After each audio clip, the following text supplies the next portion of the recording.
IT 이슈 투데이 2019년 10월 13일에 방송을 시작합니다.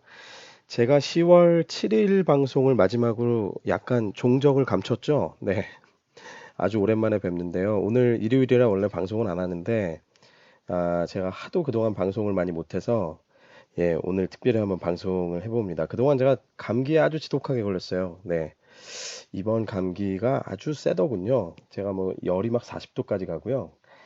한 일주일 동안 뭐 죽다 살았던 것 같습니다. 아직도 목소리가 그렇게 많이 회복이 되진 않았죠? 예. 그럼에도 불구하고 가장 좋은 컨디션이기 때문에 근래에 바로 방송을 한번 해보겠습니다. 예, 저는 스타트업 전문 컨설팅사 디토 파트너스 그룹의 최유환입니다. 자, 오늘 이슈 뭐 이거를 안 다룰 수가 없죠. 사실은 이 이슈 때문에 오늘 방송을 그냥 굳이 해야 되겠다 이 생각을 한 것도 있습니다. 싸이월드가 아무래도 제 생각에는 여기까지가 끝인 것 같습니다. 예, 여기까지가 끝인가 보, 그죠? 김광진의 편지에서 나온 가사인데 아무래도 여기까지가 끝인 것 같아요. 대충 많은 분들이 알고 계신 소식인데 빠르게 한번 짚어보겠습니다. 자, 2016년 7월에 전재환 대표라는 분이 싸이월드를 인수했어요. 원래 싸이월드 뭐 다들 아시죠? 대한민국의 아주 그냥 역사에 남을 서비스죠. 미국에서 페이스북이 나오기도 전에 이미 우리나라에서는 이런 식의 그 SNS가 이미 이제 사실은 꽉 잡고 있었고 상당히 많은 노하우와 또 재밌는 피처와 이런 것들로 인해서 세계적으로 굉장히 벤치마크가 많이 됐던 서비스입니다. 그만큼 사실은 페이스북에 그 왕좌를 내준 것이 상당히 아쉬운 서비스죠, 사실은. 그러나 어쨌든 페이스북 이후에 거의 죽은 것처럼 보였던 싸이월드가 2016년 7월에 전재환 대표라는 분께 인수가 되는데, 자, 이분이 누구냐?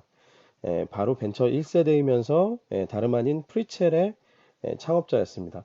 프리첼도 역시 그죠? 네이버 다음이 어떻게 보면 자리를 잡기도 전에 우리 입장에서는 아주 1세대의 서비스이고 상당히 영향력이 컸던 그런 서비스였습니다. 역시 이제 SNS 기반의 그런 서비스였죠. 자, 그래서 이런 그 프리첼의 창업자가 인수를 했다고 하니 많은 사람들이 기대를 했습니다. 야, 이거 싸이월드를 다시 살릴 수 있겠는데 이거 페북하고 한판 붙는 거 아니야? 뭐 이런 등등의 얘기도 많이 있었고요. 뭐 내심 기대한 분들도 많이 있었죠. 옛날에 추억도 있고 했기 때문에. 게다가 2017년에는 삼성 벤처 투자로부터 50억 원을 유치하기도 합니다. 야, 그러다 보니 진짜, 야, 이거 뭐, 뭔가 좀 일어나는 거 아니냐? 예, 어떤, 뭔가 좀 착착 진행이 되네? 약간 이런 느낌이 있었어요. 와우, something happens. 약간 이런 느낌이었죠. 자, 그러나 최근 들어서 불거진 이슈, 싸이월드가 문을 닫는다? 이런 기사가 지금 쏟아져 나오고 있습니다. 알고 보니 이 서비스는 계속해서 불안정했었다고 해요. 저도 사실은 뭐 고백하자면 제가 쓰진 않았습니다. 저는 원래 싸이월드 때도 그렇게 열심히 쓰진 않아가지고 어쨌든 그 서비스는 계속 불안정했었고 사실은 급기야는 이번 달 들어서 접속 자체가 안 되는 그런 상황이었다고 해요. 게다가 경영진 등등 전재환 대표를 비롯한 경영진 등등 주요 직원들이 모두 연락이 두절된 상태라고 합니다. 그러니까 뭐 쉽게 말하면 잠수를 탄 상태인 거죠. 심지어는 11월 12일이면은 지금 싸이월드가 쓰고 있는 그 도메인 주소를 이제 보통 이제 계약을 맺고 일정 기간 동안 돈을 내고 쓰잖아요. 그리고 이제 계속 서비스를 하려고 하면 그건 이제 갱신하면서 계약을 갱신하면서 계속 쓰게 되는데 11월 12일이면 이제 한 달 앞두고 있는데 아직도 이 도메인 계약을 연장하지 않았다라는 것이죠. 이런데 곧 이제 만료는 다가오고 그래서 사람들 입장에서는 정말 이러다가 싸이월드가 문 닫겠다 싶은 그런 마음이 드는 겁니다. 그러니 어떤 불안이 생기겠습니까? 내 데이터들을 어떡하나. 내가 올린 글과 사진들, 뭐 영상들이 어떻게 되는 건가? 이 굉장히 불안해진 상황인 거죠. 아니, 근데 왜, 그죠? 왜 갑자기 이렇게 됐을까요? 그런 생각이 좀 드는데, 알고 보니까 갑자기는 아니었다고 해요. 이미 7월부터 예고가 좀 됐었다고 합니다. 이거 이제 제가 어떤 일부 기사에서 뽑아온 건데요. 이거는 실제로 지금 온라인상에서 마구 돌아다니고 있는 사진입니다. 전재환 대표가 7월에 싸이월드에 직접 본인이 게시했던 글인데 내용이 이렇습니다. 싸이월드 유감. 싸이월드를 살리자는 내 진심은 무모한 도전 내지 돈벌이 수단으로 치부한다 이건가요? 하여튼 왜 이럴까? 예. 극단의 고통이 있어도 고객은 냉정할 뿐인데 뭘 기대할까? 이제 더 힘이 없다. 싸이월드를 역사의 한 추억으로 여기고 이제 그만해야 할 듯 싶다. 힘이 없다. 이런 글을 7월에 이미 올렸었다고 합니다. 그리고 잠시 올렸다가 내렸는데 이미 캡처된 내용이 지금 최근에 이 기사들이 나오기 시작하면서 여기저기 많이 퍼지고 있는 상황이라고 해요. 그동안 사실 제가 보기에도 어쨌든 전재환 대표는 열심히 노력을 하신 것 같습니다. 싸이월드 인수 이후에 여러 가지 시도를 했거든요. 뭐 대표적인 거 이렇죠. 뭐 추억 마케팅 이거는 뭐 기본적으로 했던 것이고요. 그죠? 그리고 뉴스 크리에이션 서비스.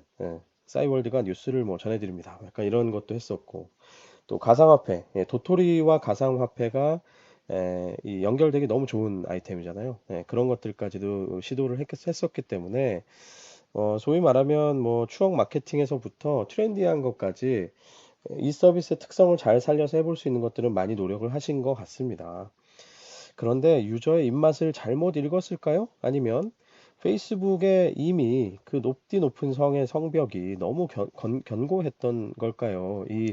결국은 싸이월드가 기존의 페이스북이 한 판 다 정리를 해놓은 그 SNS 판에서는 다시 고개를 들지는 못했죠. 근데 제 생각은 다릅니다. 제 생각은 이미 사이든 페북이든 뭐 싸이월드든 페북이든 뭐 그러한 형태의 SNS가 이제 좀 시들해졌기 때문이에요. 그러니까 친구 기반의 SNS죠. 페이스북도 이미 뭐 지금 2016년에 이 전재환 대표가 인수를 하셨는데 뭐 이미 사실은 그때서부터 페이스북은 거의 정보 유통 채널처럼 변질이 돼가고 있었습니다. 그죠?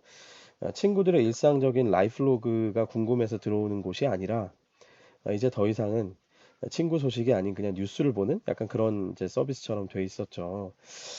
그러다 보니 어떻게 보면 결국 이제 타이밍을 좀 잘못 잡은 거 아닌가 싶은데 이미 페북도 트래픽이 줄고 있었고 인스타도 슬슬 뭐 심지어는 지금은 정체가 되고 있는 그런 마당이니 이 어떻게 보면 타이밍을 잘못 잡은 것 같다 이런 생각이 듭니다. 뭐 매우 안타까운 일이죠, 그죠? 뭐 전재환 대표라는 분을 제가 개인적으로는 전혀 모릅니다만 뭐 그동안의 그런 업적들을 보면 충분히 많은 것들을 만들어내실 수 있었던 분일 것 같은데 아무리 노력을 해도 사실 안 되는 건 이 타이밍을 잘못 잡은 건 그건 진짜 어쩔 수가 없죠, 사실은. 자, 그러나 안타까움은 안타까움일 뿐이고요. 현재 경영진의 대응에는 사실 아쉬움이 굉장히 많이 있습니다. 이번 일이 싸이월드를 문 닫는 것으로 끝나지가 않습니다. 그렇게 가벼운 일이 아닙니다. 한 서비스를 문을 닫는 것으로 끝난 일이 아니라는 것이죠. 자, UGC를 기반으로 하는 모든 서비스의 유저들은요, 이제 이 사건을 통해서, 이거 갑자기 문 닫으면 어쩌지? 라는 불안감을 갖게 될 수밖에 없을 거예요. 이번 사건이. 사실은 그렇잖아요. 우리 유저 입장에서 마음 한구석에 그런 의심 한 번쯤 품잖아요. 어떤 새로운 SNS 서비스가 생기면, UGC 서비스가 생기면 내가 뭔가를 열심히 막 올리다가도 이거 이러다가 뭐 갑자기 없어지면 어떡해? 뭐 이런 생각 들잖아요. 그죠? 뭐 또 대표적인 게 어떤 게 있습니까? 최근에 뭐 비트윈 같은 것도 마찬가지죠. 그리고 또 제가 한 뭐 2년 전쯤에 만들었던 그 의사 포탈을 만들었을 때도 의사들이 지식을 공유하는 그런 서비스였는데 그때도 많은 의사분들이 그런 얘기를 했어요. 이거 하다가 갑자기 없어지면 어떡해요? 막 이런 질문들을 많이 받았는데 UGC를 기반으로 하는 서비스는 기본적으로 유저들이 이런 식의 의심 내지는 불안을 가지고 접근을 하는데 여기에 정말 어떻게 보면 뭐랄까요 확정적으로 점을 찍듯이 이 싸이월드가 이번에 이런 식으로 만약 갑자기 문을 닫는다라고 하면은 많은 유저들에게는 굉장히 큰 충격과 불안감을 안겨줄 겁니다. 자, 그렇게 되면 어떻게 될까요? 이게 싸이월드 하나로 끝나는 문제가 아니라고 제가 말씀드린 이유가, 그렇게 되면 당연히 유명한 서비스, 돈 많은 서비스죠, 정확히 얘기하면. 그러니까 쉽게 또다시 얘기하면 갑자기 문 닫지 않을 만큼의 돈이 많은 서비스. 그런 서비스가 아니면 사실은 이제 더 이상은 그 사람들의 인기를 얻기가 쉽지 않을 수 있다는 그런 생각이 듭니다. 그래서 이게 단순히 한 서비스가 접히고 끝나는 게 아니라 야, 이렇게 되면 앞으로는 네이버, 카카오, 페이스북, 구글 아니면 사람들이 뭐 굳이 UGC를 쓸 이유가 별로 없다라는 느낌을 가질 수 있다는 거예요. 왜냐면 불안감 때문에. 자, 그렇게 되면 결국 UGC 사업자는 이건 뭐 폐업 보험, 뭐 이런 보험이라도 의무 가입을 시켜야 되나 이런 생각도 들 정도로 사실은 이제 좀 충격적인 사건이 아닐 수 없는데요. 자, 쉽게 돈으로 가치를 매길 수도 없겠지만, 그럼에도 불구하고 누군가에게는 소중한 추억이고 또 누군가에게는 귀중한 지적 재산인 것이 바로 UGC인데요. 부디 그 싸이월드 측에 책임 있는 대응안이 정말 조속히 나오기를 바랍니다. 이제 시간이 별로 없습니다. 그렇죠? 부디 좀 다운로드 할 시간도 좀 주시고 이렇게 하면서 원만하게 문을 닫는 모습으로 책임을 다하셨으면 좋겠습니다. 자, 알아두면 쓸모있는 그 밖의 뉴스들입니다. 인스타그램이 팔로잉이란 탭이 있었어요. 사실 이거 모르는 분들도 꽤 많은데 이게 뭐냐면 내가 팔로우를 하는 사람 있잖아요. 그 사람이 무슨 행동을 하고 다니는지가 쭉 요약돼서 보이는 거예요. 그래서 뭐 A라는 사람이 뭐 모두 어디에 좋아요를 눌렀어요. 어디에 댓글을 남겼어요. 이런 것들이 쭉 나오는 건데 이게 이제 원튼 원치 않든 그냥 무조건 나오다 보니까 이게 뭐 관음이나 스토킹이나 혹은 심지어는 뭐 개인의 어떤 그 사생활에 대한 침해다 뭐 이런 식의 논란들이 많이 있었기 때문에 그동안 인스타그램이 팔로잉 탭을 없앤다라고 합니다. 자, 카카오가 메일 서비스를 시작한다고 해요. 메일이라는 건 어떤 의미가 있을까요? 약간 베이스캠프 같은 거죠. 많은 그 서비스 사업자들에게. 그리고 굉장히 그 높은 로열티를 가진 서비스이고, 그러니까 한 번쯤은 다 그 탐이 나는 서비스입니다, 사실은. 그러니까 뭐 메일을 한다고 해서 당장에 돈이 되지는 않지만, 메일을 하게 되면 그만큼 로열티도 증가하고, 이 메일 주소라는 것 자체가 요즘에는 또 아이디로 많이 활용이 되기도 하잖아요. 그러니까 그런 것들을 통해서 전반적인 전체적인 서비스의 어떤 그 충성도를 높일 수 있는 그런 툴인데 결국 카카오가 메일까지도 이제 손을 대는 뭐 골뱅이 카카오닷컴 이런 식으로 나올 거라고 합니다. 그리고 이제 특징이 있다면 카카오톡 상에서 아주 쉽게 메일을 주고받을 수 있는 것이 특징이라고 하고요. 자, 마지막 소식은 좀 어떻게 보면 생뚱맞은 소식인데 넷마블이 웅진코웨이 인수전에 공식적으로 참여를 선언했습니다. 그동안 쌓은 IT 기술과의 시너지를 만들어서 뭐 스마트 홈이나 뭐 이런 것들을 만들어 보겠다라고 발표를 했는데 의견이 분분합니다. 일각에서는 뭐 그냥 결국은 뭐 게임 사업이 이게 영 지지부진하니까 결국 그냥 신수종 사업 찾아서 돈벌이 하려는 거 아니냐라는 아주 시니컬한 그런 의견도 있고요. 뭐 그렇지 않다. 뭐 네마블이 갖고 있는 기술과 결합을 하면 재밌는 게 나올 거다. 이렇게 기대하는 축도 있는데 제가 그냥 전반적으로 언론들의 분위기를 봤을 때는 사실 전자가 좀 더 많았던 것 같아요. 그만큼 넷마블 입장에서는 이번 인수에 소위 말하면 그 투자 시너지, 이 전략적 시너지에 대해서 주주들과 커뮤니케이션 하실 때 많이 신경을 쓰셔야 되겠다 이런 생각이 듭니다. 누가 봐도 상식적으로 약간은 좀 생뚱맞은 그런 딜이죠.